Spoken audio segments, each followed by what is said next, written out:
They whispered, as if their voices carried the weight of truth. They watched from a distance, trembling behind their self-righteous halos, convinced their judgment mattered. To them, my silence looked like defeat. My stillness looked like surrender. My absence looked like death. They called it a fall. But listen carefully. Some falls are not endings. They are descents into deeper purpose. They saw a broken figure on the ground. I felt a blade being sharpened in the dark. Do you know what happens when the world thinks you're finished? They relax. They turn their backs. They expose their throats. I wasn't falling.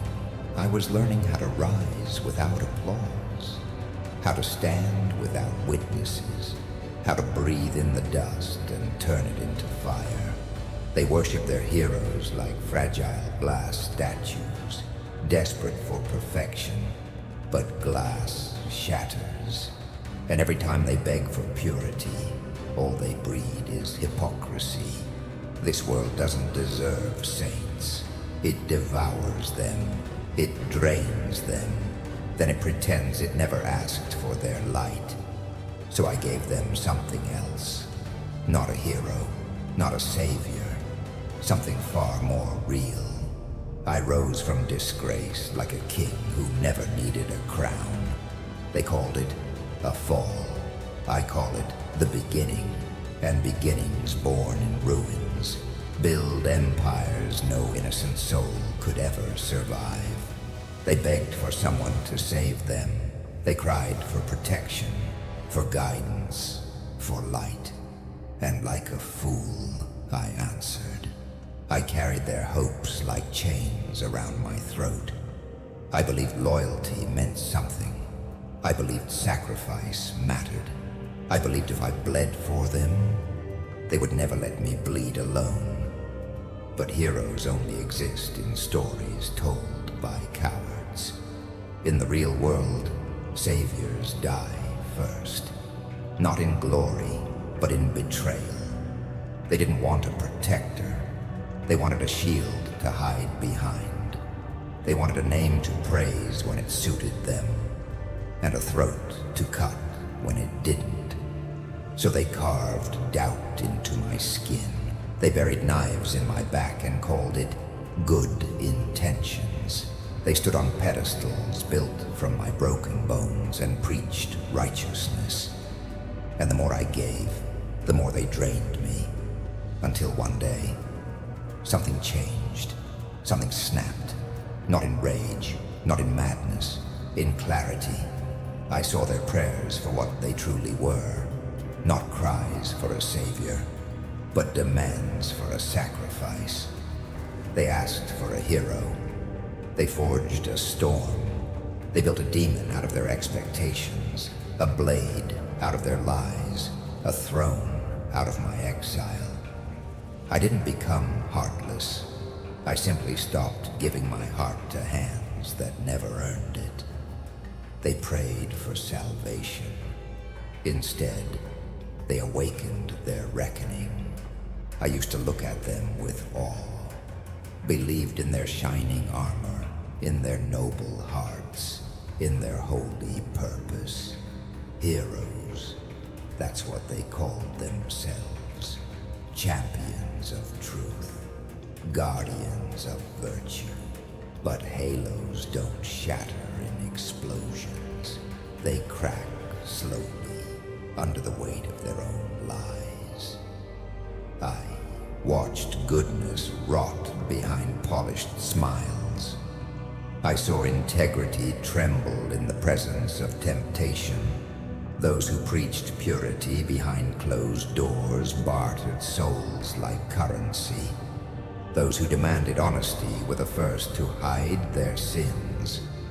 And the ones who spoke loudest about loyalty were always the first to disappear. It wasn't a sudden revelation. It was a quiet heartbreak, peeling back the gold leaf to find rust beneath. You want to know when I stopped believing in heroes? When I realized most people don't want righteousness. They want a saint who sins the way they do, just quietly enough to still pretend they're pure. A hero doesn't fall. A hero decays. Slow, silent, poisonous. They don't lose their light in a moment. They trade it piece by piece for applause, acceptance, comfort. And when the mask finally slips, the audience screams betrayal. Not because the hero changed, but because truth broke their illusion. I didn't lose faith in heroes. I simply learned to see them without the costume. And once you see the truth beneath the light, you never bowed to it again. Do you remember the first time they mistook your silence for weakness? When they smirked because you didn't respond? When they celebrated because you didn't fight back? Fools always cheer too early. They think noise is proof of power. They think shouting means strength. They think movement means progress. And they think quiet means you've lost. But silence is not surrender. Silence is strategy. Silence is sharpening. Silence is evolution without witnesses. I didn't disappear. I observed. I counted lies like chess pieces. I traced betrayal like a map. I listened, and in listening, I learned who feared me most. The ones who prayed I would stay quiet forever. Silence is where storms gather their rage, where fire learns patience, where kings rebuild crowns without an audience. Let them talk, let them laugh, let them point and preach and pretend they won. A whisper can be more dangerous than a war cry. Still waters drown deeper than raging rivers. A quiet blade cuts cleaner than a screaming hammer.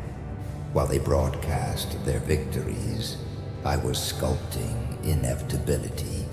While they bragged about triumph, I was becoming the thing they would kneel to. I don't rush, I don't chase, and I don't announce my return. Power doesn't need applause.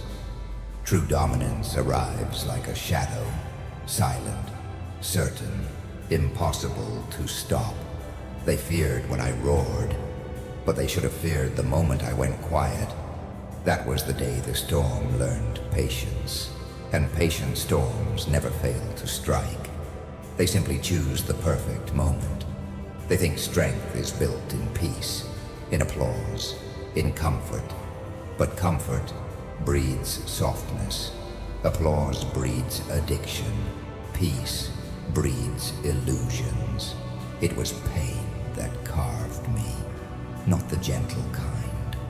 The kind that grinds bone against will, that forces you to meet your own reflection and decide whether to break or sharpen. Pain is not punishment. Pain is a blacksmith, and I was the iron no one expected to withstand the fire. They thought their betrayal would end me. They believed their absence would hollow me. They assumed suffering would make me beg for mercy. And in a twisted way, they were right. Suffering did break me, but only the parts that were weak. Only the parts that still needed approval. Only the parts foolish enough to believe that goodness guarantees loyalty. I didn't heal. Healing implies going back to what was. I evolved. Cold, precise, unrecognizable to who I was before. Do you know the gift of being shattered? You get to choose which pieces you put back. You get to rebuild without fear. You get to rise without innocence. Pain forged what praise never could. It didn't make me bitter. It made me bulletproof. They took everything soft from me and left only steel. And steel does not bend. Steel does not beg. Steel remembers and returns sharper than it ever was. There comes a moment when a soul has bled enough, a moment when hope exhales its final breath, and mercy becomes a foreign language you no longer speak. Mine came quietly, not with rage, not with screaming, but with a single thought so sharp it cut the man I used to be in half. I owe them nothing. That was the funeral of the hero they expected, and the coronation of the ruler they feared. I didn't stumble into darkness. I walked into it, head high, heartbeat steady, not because I loved the dark, but because the light refused to love me back. Forgiveness faded first, then patience, then the naive belief that people show loyalty to goodness. No, they show loyalty to power, to consequence, to fear. So I stopped offering explanations, stopped handing out second chances like charity, stopped bleeding for those who sharpened knives behind my spine. I chose the throne, built from my scars, not because I wanted to rule, but because I refused to kneel ever again. Villain, monster, danger. They can dress me in whatever title helps them sleep at night. But I know the truth. I didn't change. I simply stopped apologizing for who I was always meant to become. There is freedom in letting the world fear you, power in embracing the shadow they tried to bury you in. I did not fall from grace. I walked out of it and built a kingdom where only resilience reigns. And from that moment on, I never bowed again. They thought fire could humble me. They believed ruin would erase me. They assumed that if they stripped the gold, the crown would lose its worth. But my crown was never made of gold. It was made of wounds that refused to stay open, of nights that didn't break me, of ashes that still remembered how to rise as flame. You see, some crowns shine. Mine scorches. Some crowns weigh heavy. Mine cuts deep enough to remind me why I earned it. They tried to burn my name, to bury my purpose, to grind my legacy into dust and call it justice.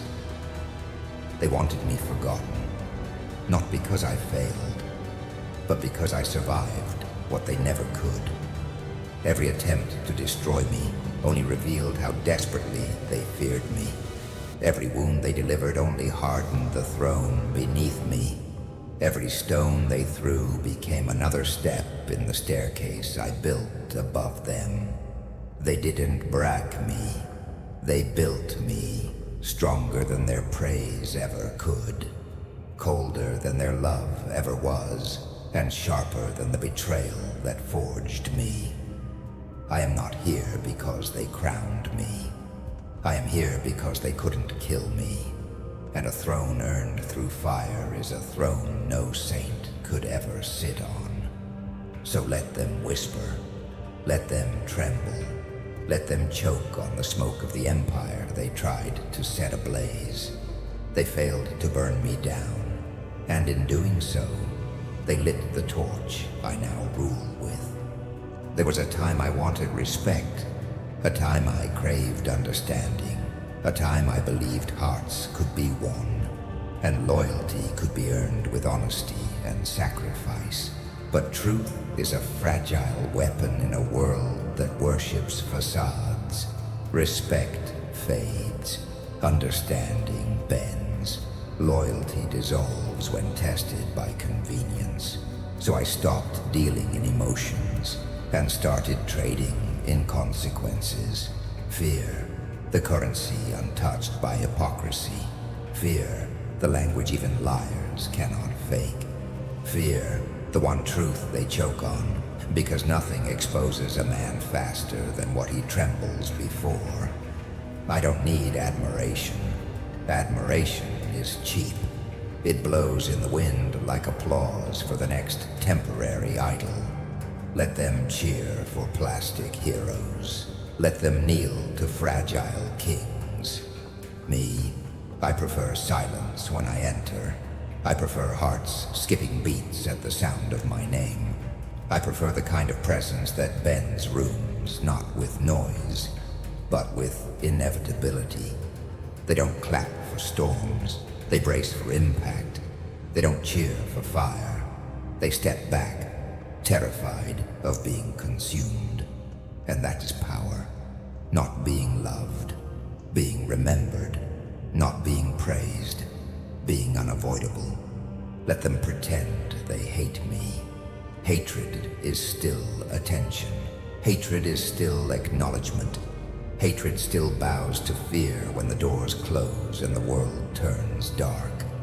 I don't ask for loyalty anymore. I command gravity, and everything that rises around me does so, because it knows. To stand against me is to be crushed by the weight of my becoming.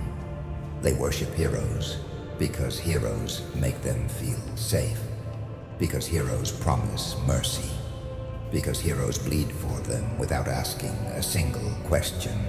But mercy is only respected until someone realizes they can abuse it. And heroes only look divine until someone discovers how easily they break. Tell me, what happens when the world tests a hero too many times? Their smile cracks, their spirit bruises, their purity rots under the weight of expectation, and suddenly the savior they adored becomes a cautionary tale, a statue eroded by the same hands that once polished it. Heroes crumble, not because they are weak, but because they are expected to be perfect for a world that refuses to change. But villains? Villains do not crumble. Villains adapt. Villains survive. Villains endure the fire and wear the scars as armor. Heroes hope. Villains plan.